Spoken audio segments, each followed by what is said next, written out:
Hello everyone, Susan Bailey here once more. I just wanted to take a few minutes today to educate you a little bit more about the gut and the importance of keeping it in balance. But before I get into that, I wanted to provide a quick definition of the gut in case you're not entirely sure what we are referring to when we use that term. So the gut really encompasses everything from your mouth to your anus and everything in between. It's an absolutely fascinating part of our health because it has an ecosystem all of its own. A really fun fact that I thought you might appreciate knowing is that your gut is comprised of 27 feet of real estate in your body. So it becomes much easier to understand why, when you have an imbalance in your gut, that it can affect so many different parts of your health. I also wanted to give you another definition of the gut microbiome. You may have heard of that before. The gut microbiome refers specifically to the microorganisms that are living in your gut. And did you know that a person has approximately 300 to 500 different species of bacteria in their digestive tract alone?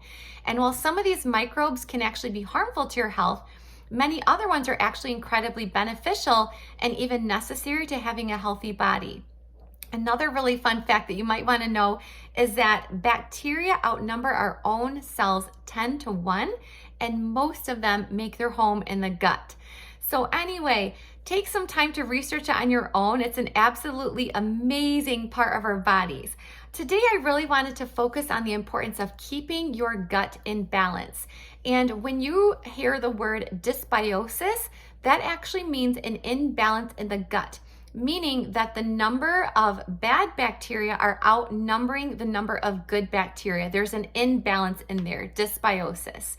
And so to easily understand how the gut works and how that balance affects your overall health, we're going to talk about the gut being like a garden.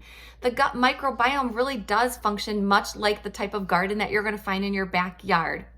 It's really important that we are keeping the good bacteria or the plants that we're trying to grow well tended, because what that does is it also helps keep the bad bacteria, or AKA the weeds, under control.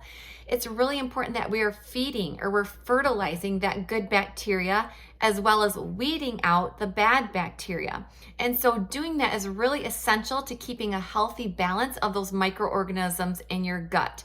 So when we talk about the gut like a garden, we talk about the importance of weeding it, seeding it, feeding it, and protecting it. Okay, so you can kind of keep those in the back of your mind.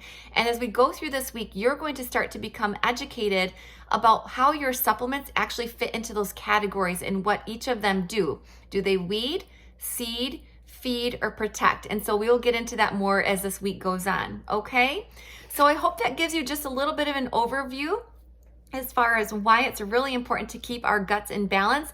And you're going to learn more about the tools that you are using to keep your gut in check. And in doing so, you're just setting yourself up for not only current health success, but also future health success. So thanks so much for tuning in. Check out the comments below for a couple of extra helpful resources on this topic, okay? Have a great day.